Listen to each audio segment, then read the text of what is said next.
The laptop sits on my desk, the screen casting a pale rectangle of light across my hands. It's quiet in my apartment, the hum of the refrigerator and the faint sound of traffic from outside the window the only other things alive. My fingers hover over the trackpad, tense without moving, waiting. Then the notification pops up. An email I wasn't supposed to see. I click it, and there it is, laid bare in black text on a gray background. She's not leadership material. She's too much.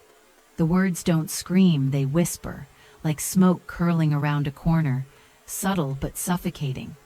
I read it once, slowly, letting each word sink into the space around me. Not leadership material. Too much. It's a familiar weight. The kind of weight that Black women learn early how to carry silently in corporate spaces. I let the corners of my mouth stay neutral. I do not answer. I do not react. Instead, I take a deep, measured breath, feeling the air move all the way down into my diaphragm. My shoulders lift slightly, then settle back down. My back is straight. I can feel the pulse in my wrists, the gentle tightening of my fingers. Quiet power, it isn't loud, it isn't flashy. It's in this moment, in the space between inhaling and exhaling. It's in the small, deliberate pause I allow myself before anything else happens. I glance around my desk, letting my eyes rest on the little things, the half-full mug of coffee that's cooled too fast, the stack of papers that need attention tomorrow, the single photograph of my mother smiling at me from a family reunion. Each object is grounded in reality, ordinary, but somehow it sharpens my clarity. I am here. I am present. And in this stillness, the words of the email lose their power to shake me. I notice my reflection in the black screen of the closed laptop beside me. The faint light from the email illuminates just enough of my face to see the calm in my eyes. There's no storm behind them, only a quiet, steady current. I trace the edges of the screen with my fingers, a gesture so small it almost goes unnoticed, but it's my anchor. My mind moves deliberately, cataloging, sender, timestamp, language, tone. Every detail is data. Every detail is fuel for the plan I will execute, silently, with precision. I allow myself one tiny exhale, not relief, but recognition. This is the moment that could have rattled me, that could have pulled me into a reaction I didn't want. But instead, I let the silence settle, like a protective shield around me. The quiet power grows, not in volume, but in density, like light concentrating through a magnifying glass. Focused, inevitable. Outside, the world continues unaware. Cars pass, birds call in the distance, the faint smell of rain drifts through the slightly cracked window. Inside, the apartment is a cathedral of stillness. I run my fingers over the keyboard, letting the tactile sensation remind me of control, of agency. Each keystroke I could make is a choice, and for now, my choice is nothing. No drama, no confrontation. Just observation, measurement, and the slow, deliberate cultivation of quiet power. I glance back at the email. Too much. That phrase has followed me before. In meetings, in performance reviews, in casual hallway chatter. It's supposed to diminish me, to contain me, to clip my wings. But here, in this private moment, it becomes something else. A challenge, a provocation, a quiet spark. My lips curve slightly, not in a smile, but in acknowledgement of the opportunity hidden in plain sight. I sit there, letting the light from the screen wash over me, tracing the edges of my palms, feeling the pulse in my wrists, the small rise and fall of my chest. My mind moves like a slow-moving tide, thinking through what comes next without rushing, without panic. Each second stretches into a deliberate eternity. I am aware of my heartbeat, the tension in my shoulders, the steadiness of my gaze, every micro gesture, every slight adjustment of posture. Every tiny inhalation and exhalation is a signal. I am here, I am aware, and I am not shaken.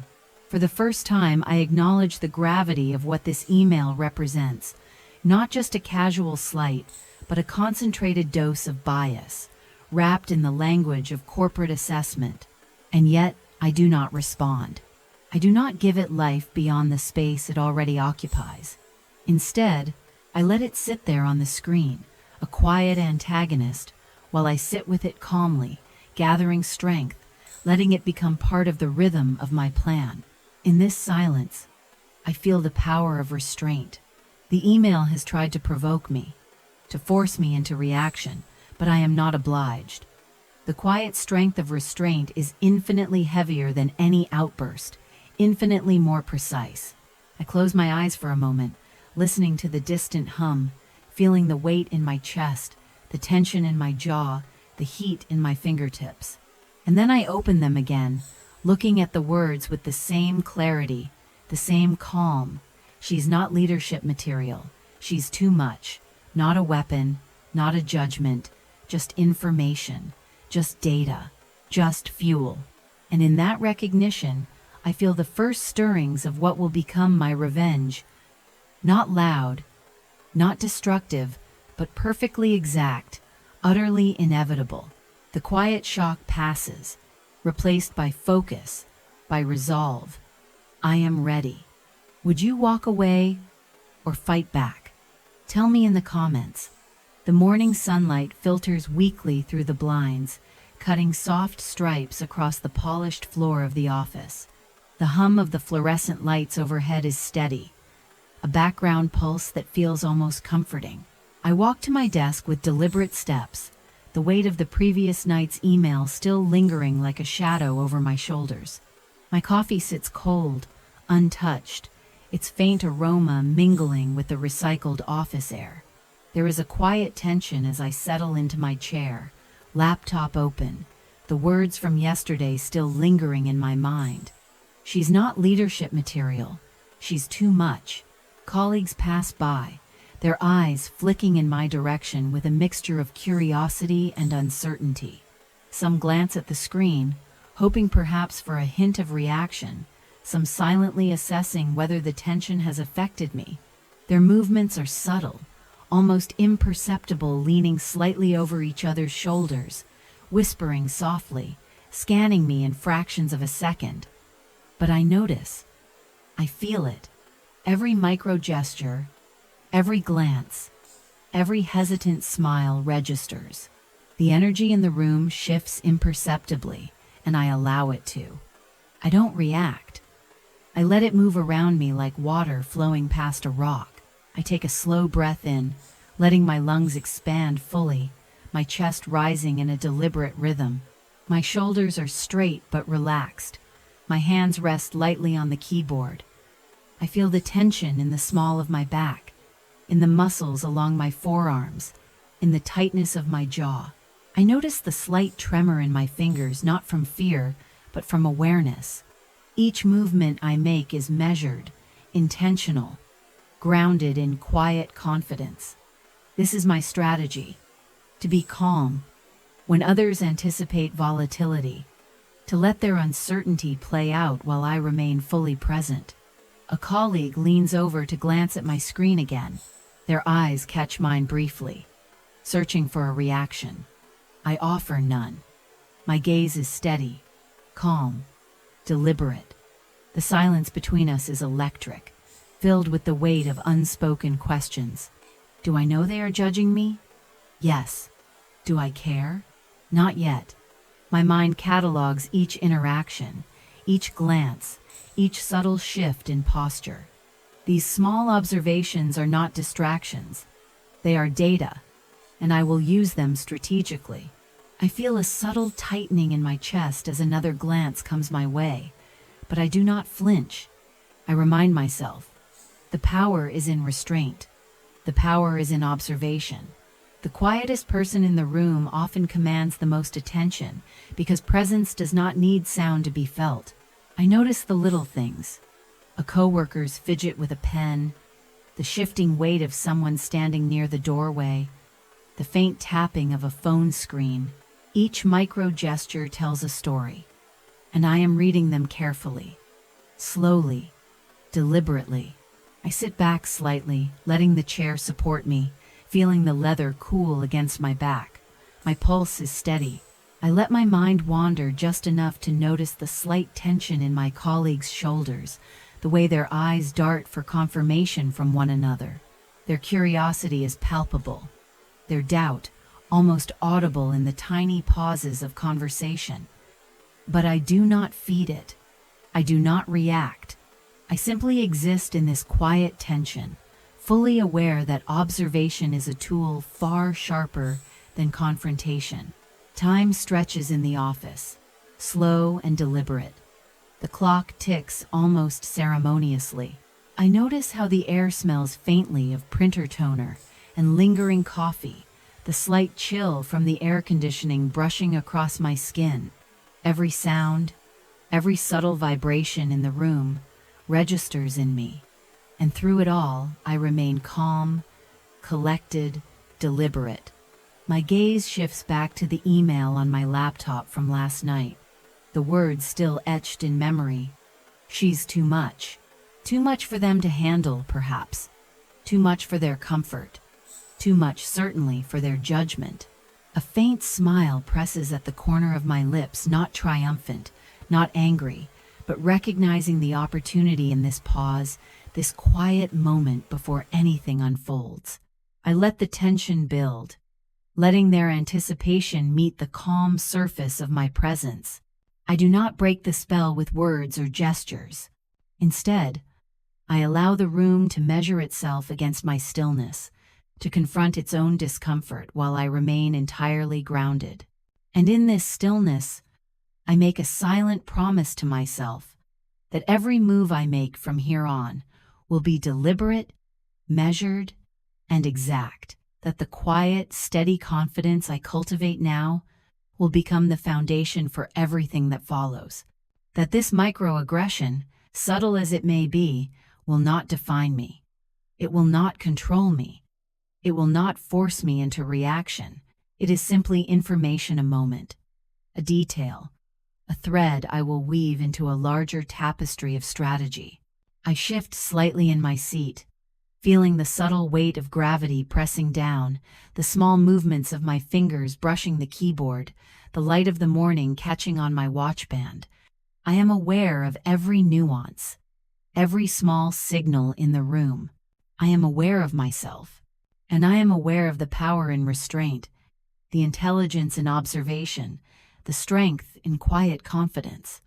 By the time the first meeting of the day begins, I am centered. My pulse is steady, my breath slow and deliberate, my posture straight and unyielding. I feel the subtle energy of the room, a mixture of curiosity, tension, and doubt, moving around me like water over stone. And I know, with an unshakable certainty, that this moment, the quiet before the storm, is where I am strongest. That this silence, this careful observation, this poised restraint, will be the foundation for what comes next. Because the truth is simple. They called me too much, without knowing the weight of my quiet power. And that is precisely what they do not see coming. The morning of my performance review feels heavier than usual. The office smells faintly of printer toner and polished wood.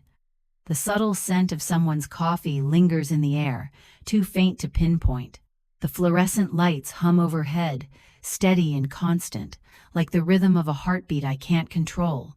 I walk into the conference room, heels clicking softly against the polished floor, each step deliberate.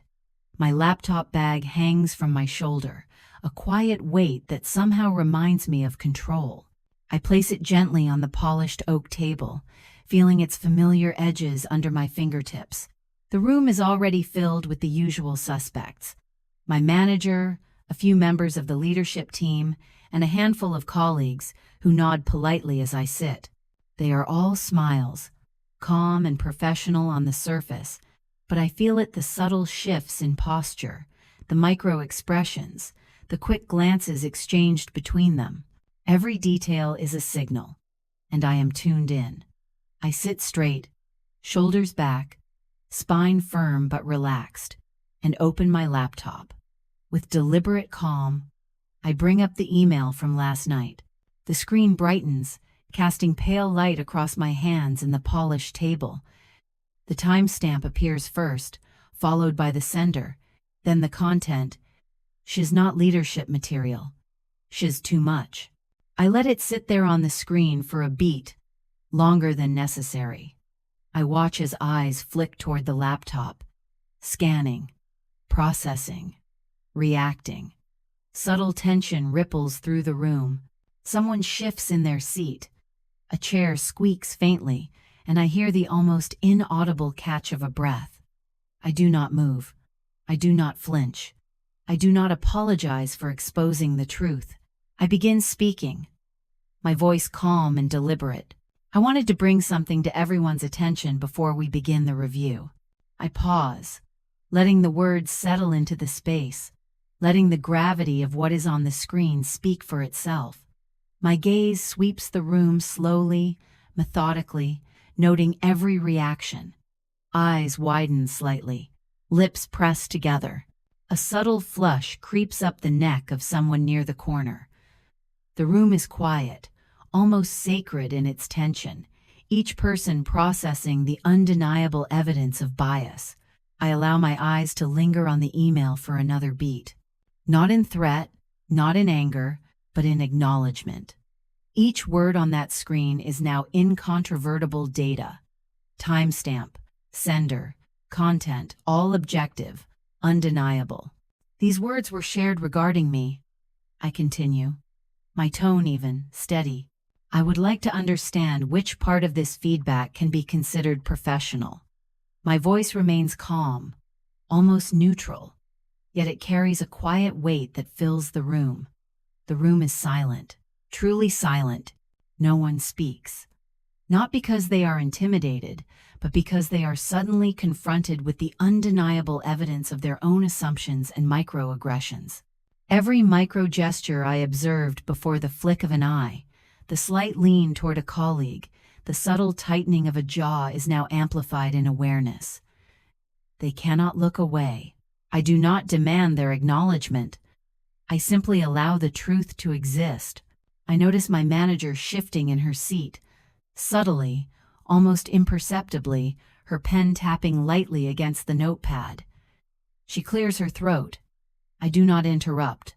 I do not add commentary. My presence, my posture, my calm gaze speak more than any argument ever could. This is quiet power in its purest form, precise, controlled, undeniable. The email is no longer just a digital message. It has become a mirror, reflecting bias and judgment back at its source. Every second stretches, deliberate, measured. I am aware of my pulse, of the subtle rise and fall of my chest, of the temperature in the room. I notice how the light catches on the polished table, reflecting softly across the pages of reports stacked neatly nearby.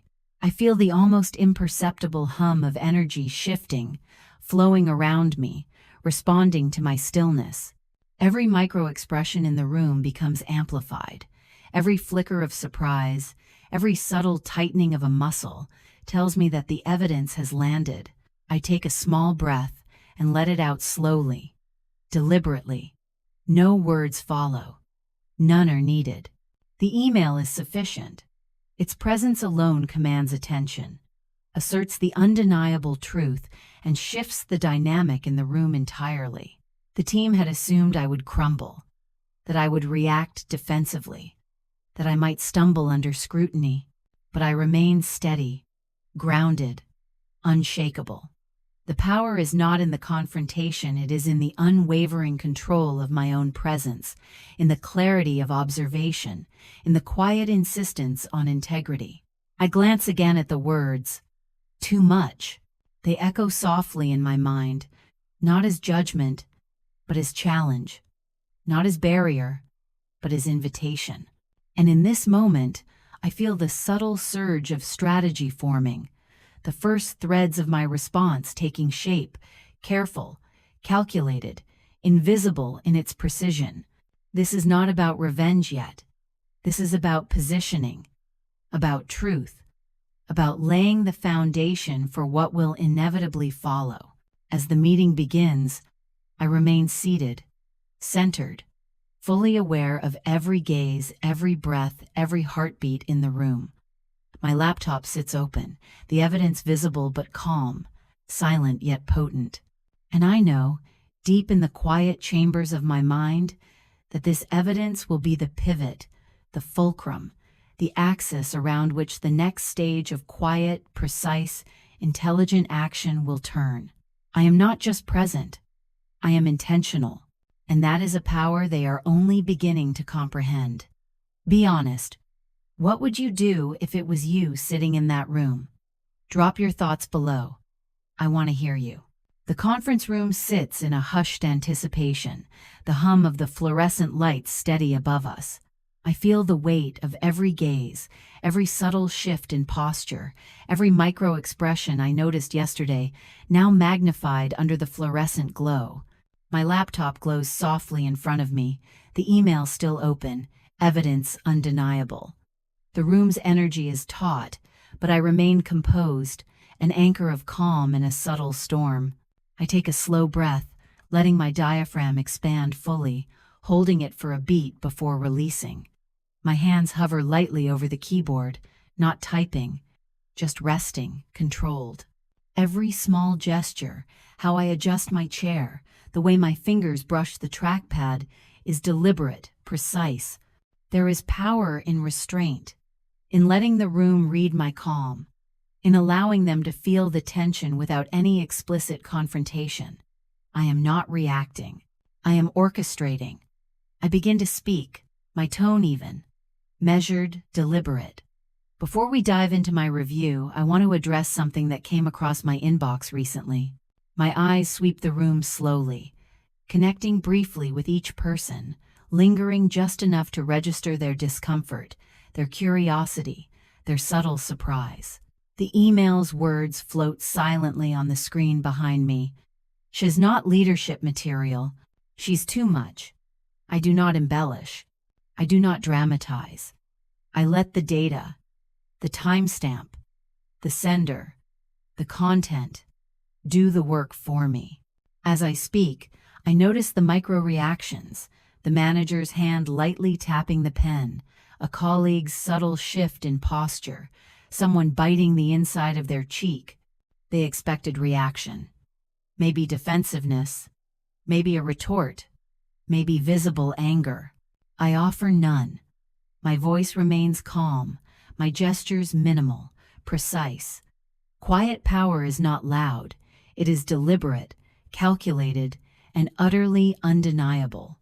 I'd like to understand, I continue, which part of this feedback is professional? Which words reflect the standard we hold for leadership here?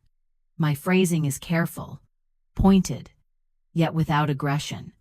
Every word is intentional. Each phrase is a mirror held up to the biases that the email represents, without ever raising my voice or escalating the drama. The silence that follows is thick, tangible. They have no argument, because there is no emotional bait, no theatrics, just truth laid bare. I watch, with quiet satisfaction, as the dynamics in the room shift. The subtle hierarchy who thinks they have control, who judges without repercussion, is disrupted not by confrontation but by precise, grounded truth.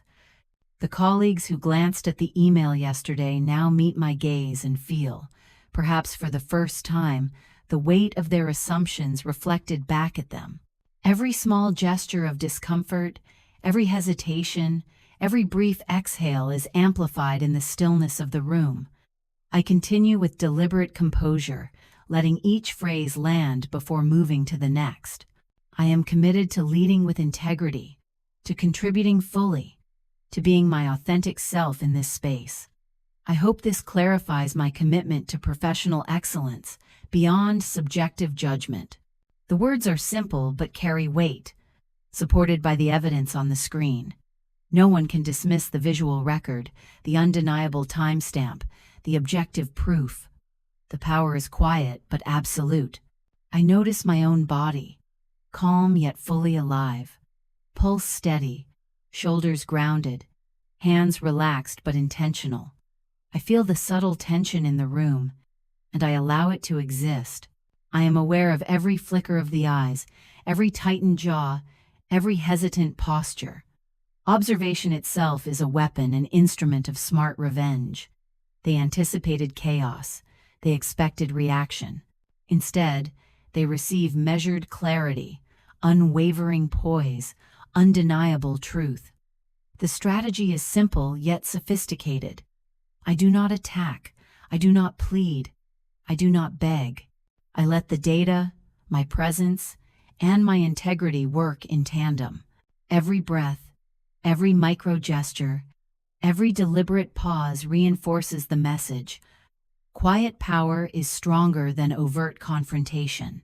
I watch, subtly, as colleagues begin to recalibrate their assumptions, their internal narratives disrupted without fanfare, without theatrics.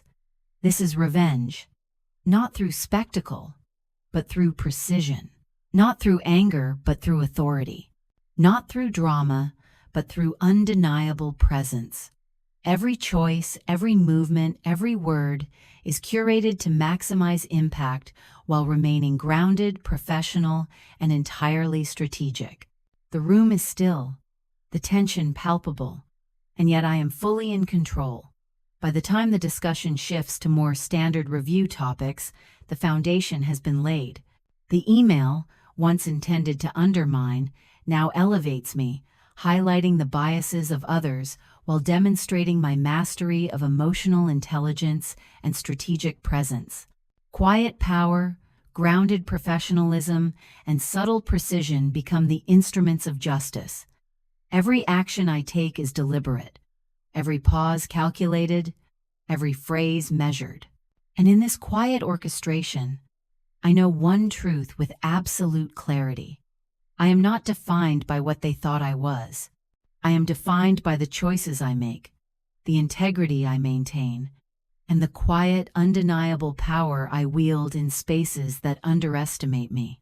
The room feels smaller, more intimate, charged not with drama but with recognition. Smart revenge, subtle yet undeniable, has begun, and it is only the beginning. The room feels impossibly quiet, the kind of silence that makes each subtle sound breathing, a pen tapping, the hum of the fluorescent lights seem amplified. I sit at the head of the conference table, spine straight, hands resting lightly on the polished surface. My laptop is open, the email still projected onto the screen behind me. She's not leadership material. She's too much. The words are no longer just letters on a page, they are instruments of truth, calibrated to expose bias with surgical precision. I take a slow, deliberate breath, feeling the calm tension in my chest, the steady rhythm of my pulse in my wrists, the subtle hum of power coursing through me. Every eye in the room is on me now, some wide with surprise, others shifting uncomfortably under the weight of their own assumptions. They expected chaos, they expected defensiveness, maybe even tears. But I offer none of that. Instead, I offer presence, measured, unwavering, undeniable. The manager clears her throat, a nervous tick, breaking the silence for a fraction of a second. I allow it to pass. My gaze sweeps the room slowly, deliberately, letting each subtle micro-expression register. A tightened jaw, a lip pressed thin, a shoulder rising slightly in tension. These are the moments I live for, not because I revel in discomfort, but because truth, when held calmly, is the most potent instrument of all.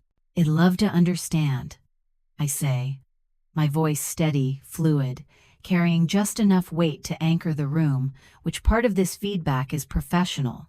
Each word lands carefully, measured, devoid of anger but rich with implication. The silence stretches. Eyes flicker. some downward, some to each other, searching for escape. They cannot argue this. There is no rebuttal for the factual, time-stamped evidence displayed behind me. The room is suspended, balanced precariously on the undeniable truth of what they wrote and my refusal to be shaken. I pause, letting the question hover in the air like smoke curling from an unseen candle. I notice the microgestures again, a pen shifting in a nervous hand, a subtle exhale that is too long, the faint narrowing of someone's eyes. Every movement amplifies the tension, every twitch a testament to the quiet power I wield. The email was meant to diminish me, to label me too much, but now it functions as a mirror, reflecting not me but their own assumptions, biases, and insecurities. I shift slightly in my chair, the faint sound of leather scraping the polished floor, a grounding rhythm. My hands rest lightly on the table, fingers brushing the surface with calm deliberation. I feel the subtle charge in the room as colleagues begin to reassess. Some are embarrassed, others caught in fleeting recognition of the truth they tried to hide. I do not gloat. I do not smile. My satisfaction is quiet, internal, a deep acknowledgement that justice, when executed with intelligence and restraint, is far more potent than any outburst of drama. The manager finally exhales, a soft, almost inaudible sound, and clears her throat again. "Kiara," she says, carefully measured. "You're right. This feedback was inappropriate and unprofessional." The words land with weight, formal yet heavy, corporate yet meaningful. In that moment, the room shifts. Subtle, undeniable karma has arrived not explosively, but with the precision of a scalpel. No one needed to witness a scene. No one needed drama. The quiet truth had already done its work. I watch as colleagues shift in their seats, the tension in their shoulders relaxing incrementally, the mental recalibration evident in the tiny gestures, a head tilt, a brief exchange of glances, the faint exhale of release. Karma has arrived, grounded and inevitable. They had underestimated me. They had tried to label me too much. But the reversal is complete, not through confrontation, not through loud spectacle, but through measured, deliberate presence and the unflinching presentation of truth. My pulse is steady, a quiet rhythm that anchors me to the moment, each beat deliberate and measured, echoing the calm certainty that courses through my veins. My hands rest lightly on the polished surface of the conference table, fingers relaxed yet attuned to the vibrations of the room, feeling the subtle currents of tension that are now shifting, redistributing, and finally, dissipating. My breathing is slow, deep, deliberate, a controlled cadence that mirrors the measured stillness I have cultivated, the kind of composed awareness that communicates more than words ever could. I sense the space around me, once heavy with intent to undermine and diminish me, now subtly realigned, its energy softened, neutralized and harmonized in response to the quiet gravity of my presence. Every glance, every posture, every micro-gesture of my colleagues seems to acknowledge it, though no one dares speak, as if the room itself has recognized the undeniable weight of truth. Quiet power has reached its zenith, radiating from my posture, my gaze, and the deliberate calm that permeates the air. I am unshaken, grounded in a certainty that feels almost physical, like a pulse extending beyond my body into the room itself. And yet, it is more than stability. I am elevated, a presence felt without noise, commanding without assertion, seen without performance. The very email that was intended to diminish me, to label me too much, has been transformed into an instrument, a lens through which my integrity, clarity, and strategic control are now reflected back at those who sought to judge me. Its words, once sharp with intent, are now hollow in comparison to the quiet authority that radiates from me, undeniable and resolute.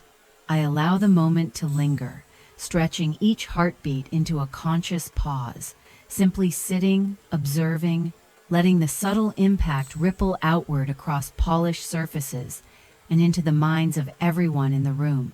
Each micro-expression, the twitch of a shoulder, the shifting of a foot, the hesitant tightening of a jaw, registers with precision, mapping the subtle realization that judgments rooted in stereotype are powerless when confronted by calm, deliberate, and undeniable truth. Every flicker of recognition, every fleeting glance of discomfort, every momentary hesitation contributes to the profound understanding. Influence does not require spectacle, and authority does not demand aggression. I do not seek applause. I do not crave verbal acknowledgement. The room has already conceded what matters. The reversal is complete. The strategy, quiet, measured, deliberate, has succeeded in full. Finally, I close my laptop with deliberate slowness, the soft click of the lid reverberating in the charged silence like a punctuation mark at the end of a carefully orchestrated symphony. The sound is subtle, yet it carries weight, signaling the conclusion of the performance, the successful execution of restraint, and the triumph of calculated presence over impulsive drama. I rise from my seat with deliberate composure, shoulders straight, back tall, every movement precise, aware of the shifting energy in the room. It is no longer heavy with expectation or judgment. It is now tempered with acknowledgement, subtle respect, and an unspoken understanding. I feel the room respond to my movement, the energy folding into a recognition that is silent but palpable. I am unshakable. I am defined not by their assumptions, their biases, or their underestimations, but by the quiet, deliberate power I wield with precision, strategy, and grounded presence. Karma has arrived, not in the form of spectacle, not as a loud outburst, but as consequence executed with intelligence, subtlety, and undeniable weight. It settles in the space like a tangible force, a quiet echo that lingers long after the moment has passed, leaving a mark not on me, but on those who sought to define me incorrectly. And in that stillness, I realize fully, the most potent victories are silent, deliberate, and grounded, not performed, not argued, but earned through clarity, restraint, and quiet mastery of self. And in that quiet, deliberate space, I know the truth. They called me too much without understanding that quiet power is infinitely stronger than any label. You won't believe what happens next. Hit subscribe so you don't miss it. The conference room is quiet, almost reverent, in the aftermath of the reversal. The email still glows faintly on the screen, but it no longer feels like a weapon. It is a record, a mirror, and a pivot point. The room is charged with residual energy, a mixture of acknowledgement, recalibration, and reflection. I feel every micro gesture, every slight shift in posture, every breath that is slowed, every glance that flickers with recognition. The subtle storm has passed, leaving behind a calm that is heavier than any outburst could ever be. Minutes stretch into deliberate eternity as the leadership team collects themselves. My manager shifts in her chair, fingers drumming lightly on the polished table, eyes never leaving mine. The CEO exhales softly, leaning back against the leather chair, hands clasped in front of them. No one speaks immediately, allowing the weight of the moment to settle. The silence is purposeful, reflective, as if everyone present is considering the implications of what has just unfolded. And then, the first words arrive, not defensiveness, not deflection, but acknowledgement. Kiara, my manager begins, voice steady but carrying weight. What you brought to this room today was professional, clear, and necessary. This feedback was inappropriate, unprofessional, and not reflective of the standards we uphold as a company. Every word lands slowly, deliberately, like measured steps across polished stone. I notice the subtle micro-expressions, A head nod, a slight exhale, a blink that signifies both understanding and the weight of accountability. The CEO continues. Formally, precisely, with a tone that balances authority and acknowledgement. On behalf of the leadership team, we extend a formal apology. The email you received does not represent your work, your character, or the values we aim to uphold. We recognize the oversight, the lapse in judgment, and the impact it has had on you. The words are careful, corporate, and grounded, but their weight is undeniable. Every sentence is a testament to the power of truth, restraint, and undeniable presence. I sit back slightly, absorbing the words, letting them wash over me. The apology is official, documented, and precise. Everything a corporate acknowledgement should be. It is not performative. It is not designed for spectacle. It is justice in its purest form. Calm, measured, and undeniable. I feel a subtle sense of relief, not from vindictiveness, but from recognition, from alignment, from the integrity of the process being restored. I notice my colleagues too, subtly adjusting their positions. There is acknowledgement in their eyes, a quiet awareness that the dynamics have shifted permanently. The email that was intended to diminish me has now become the very instrument that reinforced my presence, my clarity, and my authority. Quiet power has completed its cycle. Karma, measured and deliberate, has arrived not in spectacle but in truth. The CEO gestures lightly toward me, almost imperceptibly, and continues. We will also be issuing a formal written notice to ensure this type of feedback is never misdirected or misapplied again. It is critical that our environment supports professional growth, equitable treatment, and respect for all employees.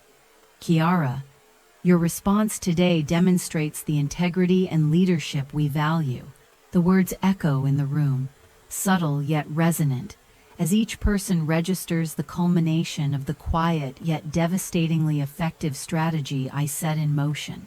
I allow a small, composed nod, acknowledging the recognition without fanfare. There is no triumphal smile, no overt celebration, only the quiet knowledge that justice, integrity, and strategy have converged perfectly. The weight of the room lifts incrementally as acknowledgement settles into tangible form, and I sense the recalibration happening in real time. Every micro gesture, every subtle glance, every slight change in posture reflects the realization. The rules have been rewritten, the narrative has shifted, and the outcome is undeniable. I feel the subtle energy of the room align with mine. My pulse remains steady, my breathing deliberate, my presence intentional. This is the apex of quiet power and karma combined, not loud, not dramatic, but grounded in clarity, precision, and integrity. Every word, every pause, every measured motion has contributed to this moment of corporate equilibrium. As the meeting concludes, the formalities continue. Signatures, acknowledgments, and written notes circulated. But for me, the emotional apex has already occurred. The email that sought to define me has been transformed into a public record of accountability, a mirror reflecting the integrity I have consistently maintained. I pack my laptop slowly, deliberately, feeling the weight of each movement, the quiet rhythm of measured control. The room has shifted. The hierarchy of judgment has been subtly realigned, and I leave the table fully grounded, fully present, fully recognized. Walking out of the conference room, I feel the soft hum of the building beneath my feet, the distant murmur of colleagues outside the space. The sunlight filtering through the windows highlights the ordinary world that continues, unaware of the quiet justice delivered. And yet, I carry with me a profound awareness. The balance of truth, restraint, and presence has shifted, leaving behind an undeniable imprint. The apology is official. The acknowledgement is real. The integrity remains intact. The karma is complete, delivered not with spectacle, but with precision. In this moment, I feel the culmination of every decision made in quiet confidence, the restraint, the observation, the strategic patience, all coalescing into a moment of undeniable professional justice. The words too much now feel almost irrelevant, dwarfed by the force of intelligence, presence, and measured action. And I walk through the office, shoulders straight, pulse steady, quietly knowing that power, when wielded with intelligence, integrity, and subtlety, achieves justice in a way that spectacle never could. The office feels quieter now, almost serene, as though the tension that gripped the room for weeks has been exhaled, dispersed into the polished floors and neutral-colored walls. I walk through the familiar corridors, my heels clicking softly, a rhythm that mirrors my own steady heartbeat. Everything looks ordinary, yet I carry with me the awareness of the extraordinary truth.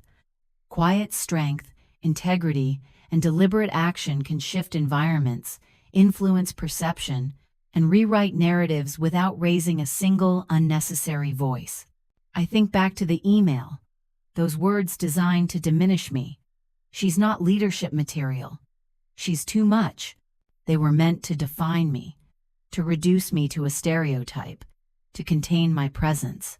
But in the span of days, those words transformed into a catalyst, a mirror reflecting bias, a tool to expose assumptions, a spark that allowed quiet power to assert itself.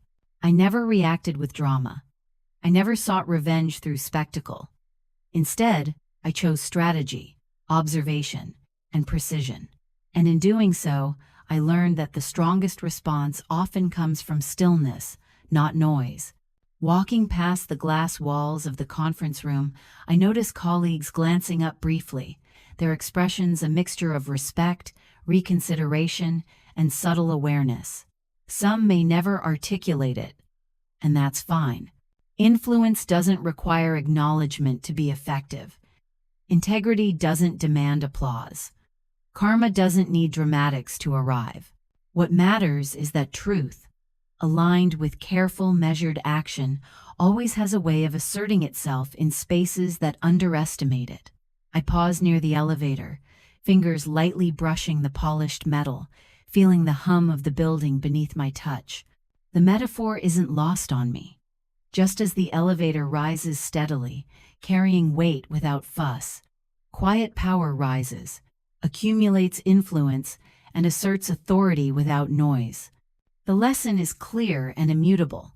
Being too much is never a liability if you define yourself on your own terms, maintain integrity, and act deliberately in moments when others expect weakness. I think of every micro gesture, every moment of observation, every deliberate pause that brought me here. The slow intake of breath before speaking, the careful assessment of posture, the calculated timing of presenting evidence, all contributed to a tapestry of professional and personal authority that no email, no stereotype, no assumption could diminish. Every step, every breath, every measured word reinforced the truth that power is most potent when it is deliberate, grounded, and intelligent. And then the corporate world continues its rhythm, oblivious to the quiet revolution that unfolded in a single conference room. Meetings resume, reports circulate, coffee is poured, and phones buzz. Yet within me, a calm certainty persists. I am defined not by the judgments of others, but by the clarity, integrity, and quiet confidence I bring to every space I inhabit. I have not only reclaimed agency, I have demonstrated a model of how to navigate microaggressions with strategic intelligence, subtle authority, and grounded power. At my desk, I take a seat, feeling the soft hum of the laptop beneath my fingers. I glance at the screen one last time. The email still exists in the archive, a reminder, a lesson, a touchstone. But it no longer has power over me. The words too much have been reframed. transmuted into proof of resilience, intelligence, and presence. The quiet justice, the strategic karma, the corporate acknowledgement, they all converge into a single understanding. My power is defined by how I wield it, not by how others perceive it. I close my eyes briefly, letting the pulse of the day settle in. Every decision, every careful action, every measured response has led to this lesson. Black women, and anyone navigating spaces where bias or underestimation exists, have the right to maintain integrity, assert presence, and respond to microaggressions with strategy rather than spectacle. There is power in stillness, intelligence in observation, and undeniable authority in calm, deliberate action. And as I open my eyes, scanning the office one final time before leaving, I carry the mantra with me, steady and true. Being too much only matters if you let it define you.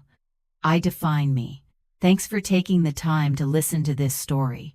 If it spoke to you, hit subscribe and stay tuned for more stories that heal, inspire, and remind us who we are. For every Black woman told to stay quiet, speak anyway.